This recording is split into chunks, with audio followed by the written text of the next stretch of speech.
দর্শক, ভোলায় মেঘনা এবং তেঁতুলিয়া নদীতে মাছ ধরার উপর 2 মাসের নিষেধাজ্ঞা দিয়েছে সরকার। সেই নিষেধাজ্ঞার আজ প্রথম দিন। এ বিষয়ে আমরা একটু বিস্তারিত জানবো। আমাদের সাথে যুক্ত হচ্ছেন সহকর্মী বিল্লাল হোসেন। বিল্লাল, জেলেরা নিষেধাজ্ঞা মানছেন কিনা?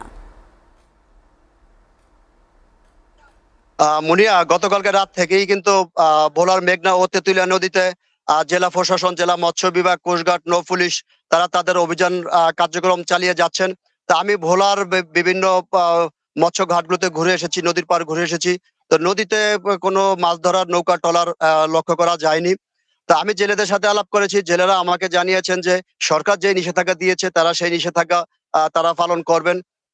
কিন্তু ভোলায় প্রায় 2-3 লক্ষ জেলে রয়েছে। এর ভিতরে সরকার 90,200 জেলেকে 40 কেজি করে 2 মাস চাল দিবেন। এছাড়াও 13,600 জেলে রয়েছে যারা সরকারের বিশেষ খাদ্য আওতায় তারা খাদ্য সামগ্রী পাবেন।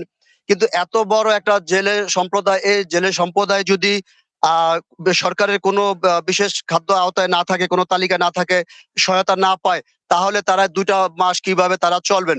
তো তাদের যে প্রতিজ্ঞা রয়েছে যে তারা এই অভিযান পালন করবেন, কিন্তু এই 2 মাস তারা কিভাবে পালন করবেন সেটা নিয়েও তারা শঙ্কিত রয়েছে। তারা শেষ পর্যন্ত তাদের এই প্রতিজ্ঞা রাখতে পারবেন কিনা সেটাও তারা মানে চিন্তা ভাবনা রয়েছেন। তো আমি জেলা মৎস্য কর্মকর্তার সাথে আলাপ করেছি।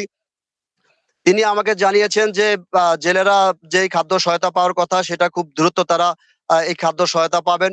তবে জেলায় কোথাও কোনো জেলে আটক হয় নাই। চরবেশরে কিছু জাল আটক হয়েছে বলে তিনি আমাকে জানিয়েছেন। তো এ ছিল ভোলা থেকে মৎস্য অভিযান নিয়ে সর্বশেষ। মুনিয়া। বিল্লাল, আপনাকে ধন্যবাদ।